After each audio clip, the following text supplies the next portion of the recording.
are back. Thank you so much for staying with us. And in case you're just joining us, welcome to Kenya's Gold, where the focus of today is on banana farming in Kenya. However, today we are focusing on plantain farming. Now, we want to understand a lot more on how you can set up your plantain farm and also the market opportunities therein. And to shed more light on that, we do have the distinct honor of being joined by Samuel Mwangi, who is a professional agronomist from Samtech Agribusiness. Karibu sana Kenya's Gold. Thank you very much. So nice to have you here. And before we even get into the conversation, we always do a farm joke question of the day. And today you're the one who's going to be giving us an answer.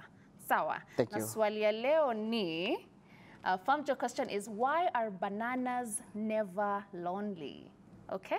Tutatupatia answer tukimaliza kipindi. I will. Thank you so much. Now, getting into the conversation, we do want to understand a lot more on how to set up your plantain farm. And we did a poll on social media. We just wanted to see how many people actually have eaten plantains. So we asked them the question, and we had 62% of them saying yes, they've eaten the plantains. 38% of them said no. All right. So coming to you, Samuel. Yes. Hawa ni watu ambao wamekula plantain yenyewe. Sawa, whether it's in a restaurant, a friend's home, or they cook it themselves in the house.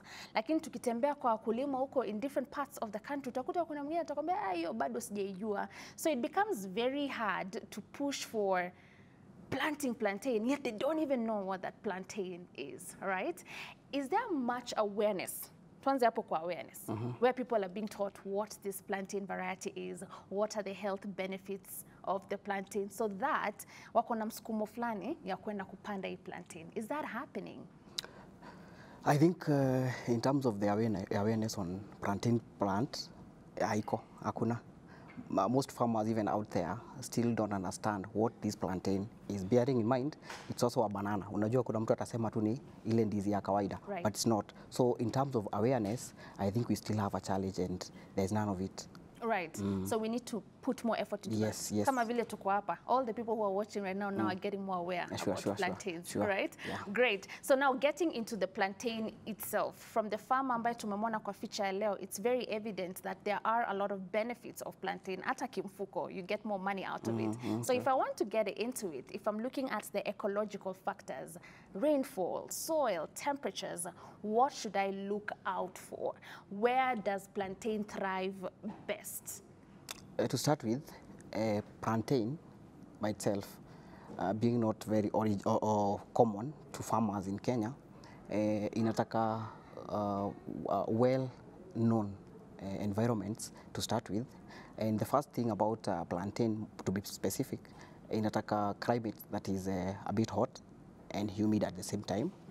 And just like any other plant, it needs a soil that is well-drained, well aerated, and of course a soil that has high organic matter content in it. Right. So quite hot and humid. Yes. Is that the reason as why we are seeing a lot of it being grown in the coastal regions? Yes. Right. So and actually doing very well. It's doing very well there. But Nimona, now more farmers in Murang'a County are beginning to embrace the plantain banana farming as well. If you compare the differences, kuna hii kawaida banana ya kuripen, hii yenye tumezoea, yenye wakulima wengi wanapanda. If you compare the differences, ni nini ambacho plantain ina require ambayo hautapata sana it's required with the other ripening bananas? For plantain by itself, tunaijua ni kubwa. Its size, even the size of the fruit is a bit big.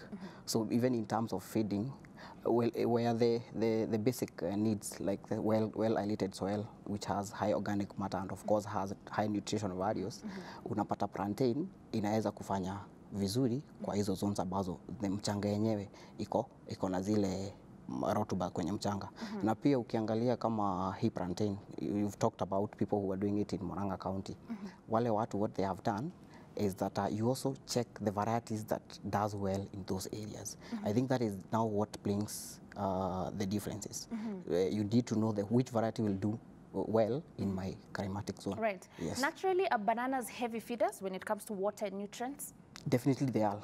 They are, because when you check from the fruit itself or the whole bunch of the fruits, unaona ni mingi. So definitely they need to have enough nutrients or enough food for them to be like that. Great. Yes. So mimi kama mkulima, if I look at my environment, I tick the boxes of hot and humid, you know, my soil is well aerated, I have my organic manure vizuri. Sasa nataka kwenda kutafuta hiyo planting material because now nikishaangalia environment, now I can get into planting, Sure, isn't it? true. And with the planting kuna hiyo the suckers and there's the tissue culture. Please talk to us about which is the best planting material when it comes to plantains. What do you advocate for as an agronomist? Having those two, they are good because they are farmers who usually go for the suckers because maybe they get from a friend. And of course, there are also other farmers that usually go for the tissue cultured one. But this is the most important things to note about getting these varieties. When you get, when you rely on those ones, ile ya kutoa pale kwa mzizi ambayo imepandwa kwa shamba, there are so many challenges that comes with that. Because if you check the difference between the one that has been tissue cultured and the one that you get from maybe a friend's farm, sometimes you may get a banana that, and then you carry along the diseases in them. Sometimes you carry along pest with them as you take to your farm. Number two, also, mostly when you get these suckers from a banana stock, usually sometimes you're not sure if it is the right variety, like the one that we are talking about planting. So that's why mostly as an agronomist, I usually advise farmers to get those ones that are tissue cultured. Right. And in our case, we also have these tissue cultured bananas. We have a farm in Keno that we are propagating that at Mukurima Seedlings. Right. Yes. So you're advocating for farmers to go for the tissue culture Yes, planting definitely, material. definitely. Of course, they're disease-free. There's tons of benefits. But what is coming in between there? Kwa sababu not very many farmers are going for the tissue culture method. Still, we have a lot of them that are going for the suckers. Yenye umekata tu kwa shamba ya mwenzako ama umekata kwa yako.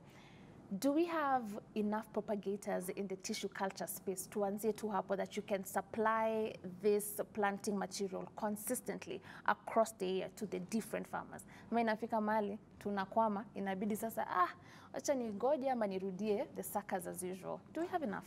I think, okay, to start with, we don't have enough of the propagators. Right. Number two, some of them that are there, they also don't give the best in terms of quality. We also need to be very sure on where you're getting the suckers from.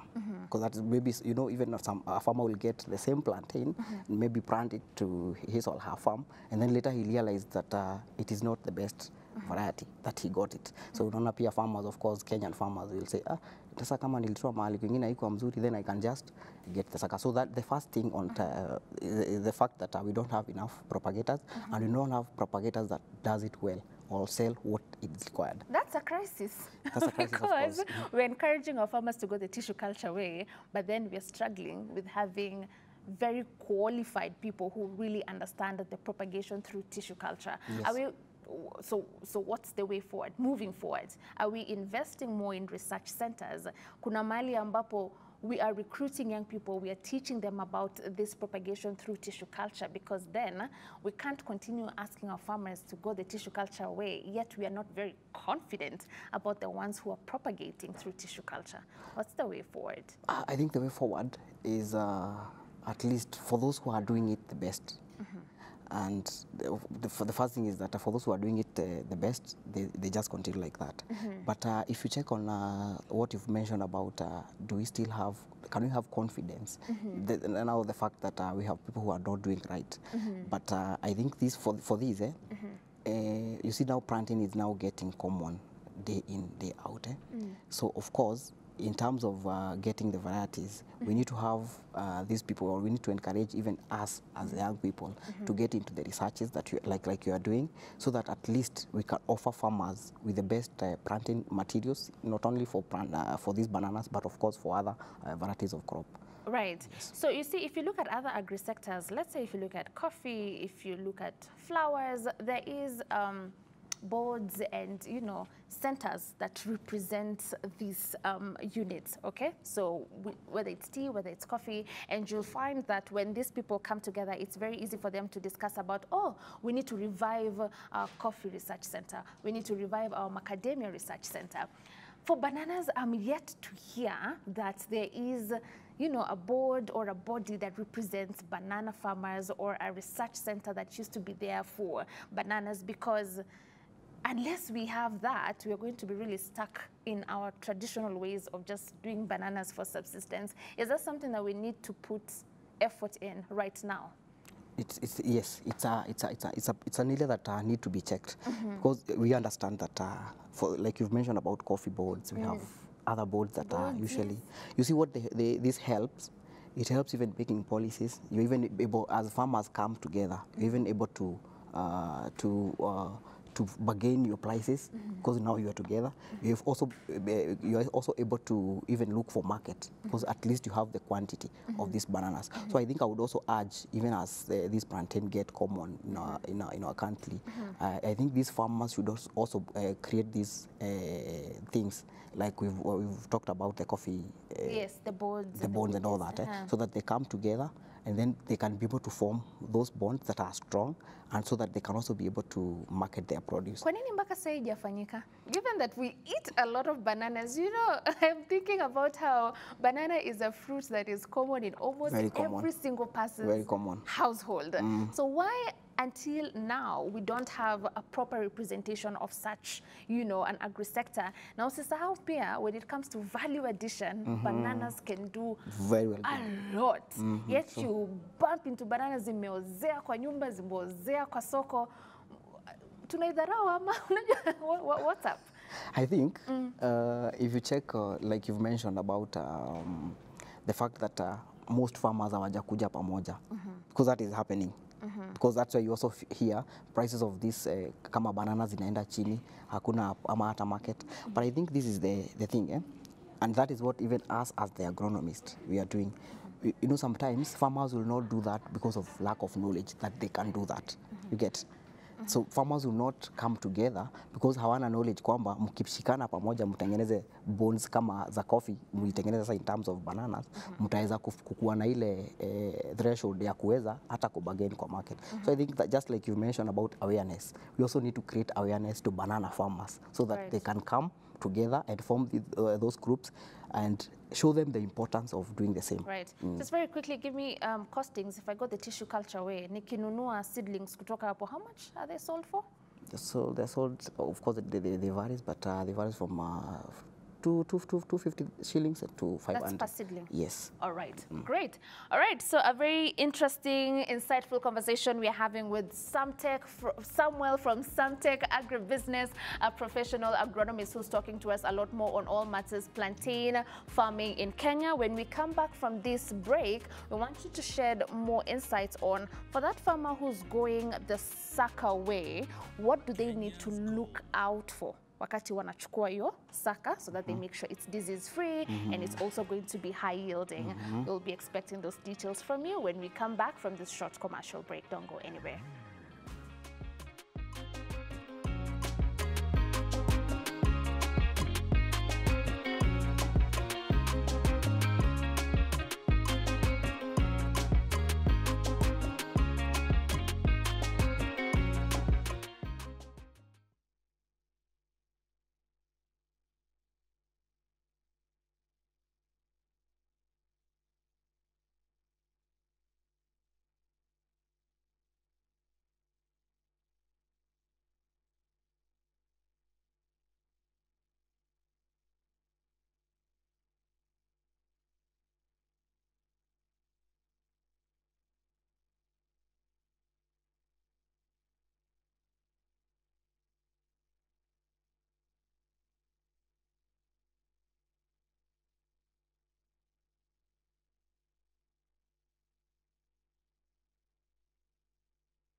We're back, we're back. Thank you so much for staying with us. We want to continue with our conversation with Samuel, who is a professional agronomist from Samtech Agribusiness. Now, we were talking about ule mkulima ambaye bado hana uwezo wa kufanya the tissue culture. First of all, it's quite expensive. 250 for one seedling is quite a lot. So if they go the sucker way, please talk to us about what they need to look out for as they get these suckers, either from their farm or their neighbor's farm, so that they also make sure that they're getting the right thing, they're not transferring diseases from one crop to another. Shed more light on that. I think the first thing for those who are getting the suckers from the individual plant, the first thing is that you have to ensure ile mmea ambao umetoa ile suckers, kitu ya kwanza iko healthy. Like iko disease free in terms of appearance, ukiangalia matawi zake nini.